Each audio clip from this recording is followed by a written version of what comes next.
Hey,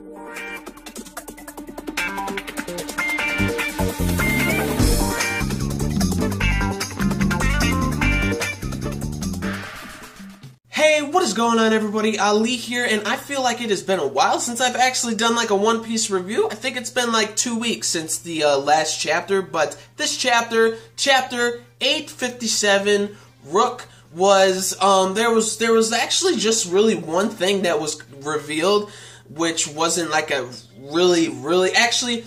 It was surprising. I knew who Capone was. He looked like a mafia guy, but I didn't expect who he like really was. Like, I didn't know it was such a humongous scale of who he actually was, and that was the reason that Big Mom actually wanted him in her crew to become like a subordinate, I guess, and also something that Bege wants to do. Oh my gosh, crazy. This chapter, beginning, Luffy, Sanji in the rain. The rain starts to let up, and everybody is just happy that Sanji can come back. That's what Luffy says to him, but then he's like, how can I see Nami's face again and stuff? And then Chopper and the gang actually find Sanji and Luffy through a broken mirror that was broken by by King Bomb, and that was because Nami remembered that like there was actually a mirror that was over there that actually broke, so maybe we can like communicate with them or something. So Chopper gets a shard, starts screaming.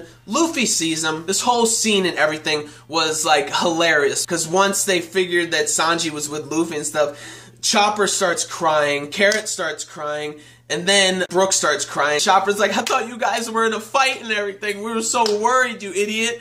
And then Carrot's like, I'm so happy, you idiot, or whatever. She's like copying everything that Chopper's saying, which was like hilarious. And like before that, Luffy's like, oh, you guys all right and stuff? And they're like, yeah, we got everybody, Jinbei's with us. And Chopper's like, everybody's here and stuff. And then he told Luffy that Brook has the copy of the poneglyph, and he's like, you guys are just the best, man. And then Chopper does his shtick saying like, that doesn't make me happy, you idiot. And then Carrot's copying him, and then Brook is like, you numbskull, or you dimwit. It was just like hilarious. He's such a gentleman that he can't say like idiot or bastard or anything. He says like dimwit and stuff, which like, who really says that nowadays? And then that page with Sanji saying like, Nami, are you there? And then she's saying like, oh, Sanji, due to the fact that you basically put me like in fear. It was just so funny, because she's like, because of what you did, I will never forgive you.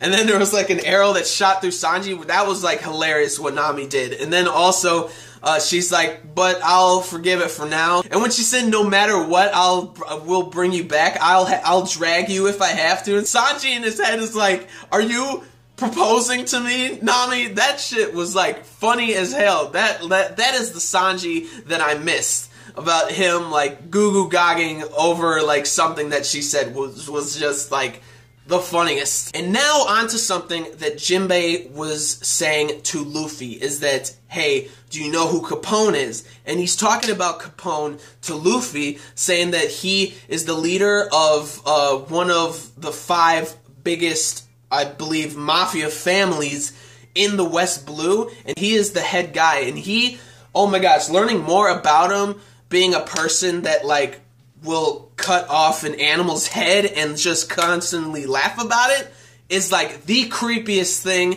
And he does that also to other like pirate groups and families and stuff. He will go to the head of the family / pirate group, like the captain, and kill them while keeping the pirate group intact. Like, he'll kill the head of the group, but won't kill off the group. I'm like, that is like messing up with the psyche so much when it comes to like killing off a captain and leaving the crew without anybody to lead is like so messed up. Learning more about him, saying that like he is the head of one of 5 of the biggest like mafia groups in the West Blue, like that's just crazy. And that's also the reason probably why Big Mom really wanted him in the group. And also, he is going to try to take the head of Big Mom during the tea party.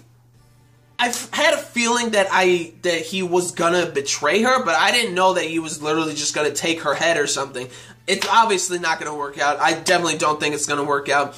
and also his group was the one who actually took out Bobbin. I don't know if he's dead or not, but it's also the reason why Peckham's was shot over into the Sharks, because he wanted to recruit Peckham's, but Peckham's has such a strong loyalty. He refused, and that's why he got shot in the river, in the water with the Sharks. But Jinbei's friends got him in time to save him, so that was really cool, because I don't think Peckham's was ever gonna really seriously die. But maybe later on, but I definitely didn't think he was gonna die in this arc or anything. And then Jinbei telling Luffy and Sanji to hey, I got an idea. Why don't you just join forces with Bege for now? Because, you don't want to make any more, enemies and stuff. That's what Bege said, actually, at the end. That strategy, I did not even expect that strategy to come out of Jinbei's mouth. And also, he kept saying the 10 of us, in the mirror world, including Brule and the train dude. Forgot his name, the train dude and Brule, and that stuff was hilarious, because he kept including them two in their whole scheme and everything, which was really funny. But Luffy agreed to it. It sounded like he's I didn't even expect that either. So that was pretty cool. And then also Jinbei also said that they already planned a meeting and everything, and then Luffy and Sanji told them that, hey, we're gonna crash this tea party, and then everybody's yeah, I didn't expect that, everybody to say yeah, we're gonna do it. Maybe I was thinking that Usopp probably would have cried like a little baby. I just hate his attitude for some reason. He's my least favorite Straw Hat. But anyways, everybody agreed to it. Luffy is going to meet up with Bege and everything at the end. Oh my gosh, she's if Straw Hat, if I don't like his attitude, I'm gonna kill him on the spot.